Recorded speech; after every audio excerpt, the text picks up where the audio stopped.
My name is Emily. I am 23 years old, and I live in London, a very busy city. I moved here to study at university. At first, I felt excited, but soon everything felt difficult. My classes were hard. I had to study every day. I felt tired and bored all the time. I started thinking, why is life so stressful?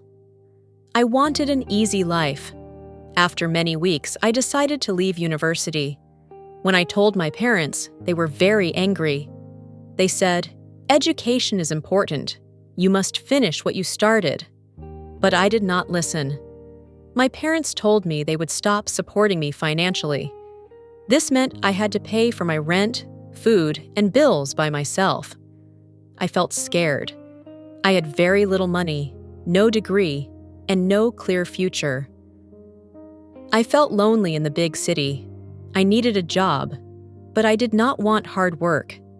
I wanted comfort, nice clothes, and a luxurious life. I looked at myself in the mirror and thought, maybe I don't need to work hard. Maybe my looks can help me. I believed life should be easy.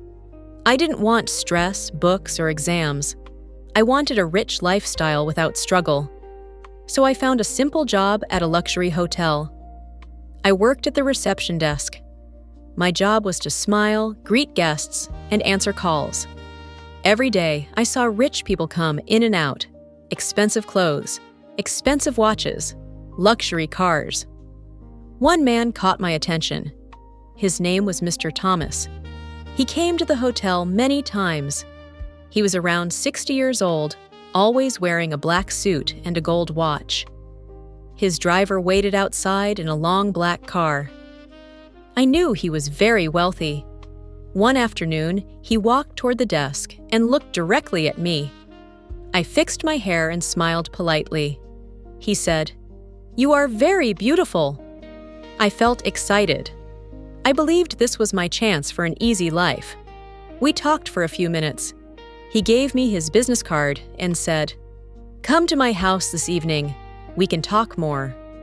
I felt nervous, but also hopeful. I thought about his money, his house, and the life he could give me. That night, I went to his house. It was huge and filled with expensive furniture and artwork. He gave me a gift, a silver bracelet.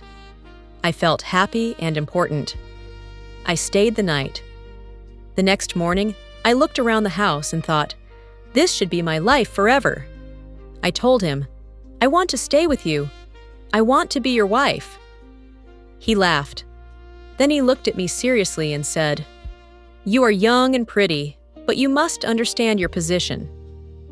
This was just one night, nothing more. His words hurt me deeply. I felt ashamed, foolish, and used. I realized I was never special to him. I left his house quietly. The bracelet on my wrist no longer felt beautiful. It felt like a price paid for a bad decision. I had no job, no education, and no support. I went back to my parents' house. I was scared they would reject me. When my mother opened the door, my eyes filled with tears. I said, I was wrong. I wanted an easy life, and I made terrible choices. My father looked at me and said, "Life has no shortcuts." I promised them I would change. They gave me one last chance. I returned to university. It was difficult at first. I had missed many lessons. But this time, I worked hard. I studied every day. I got a small job at a cafe to support myself. I stopped chasing luxury and focused on my future. Slowly, my life improved. I learned an important lesson. Beauty fades. Money can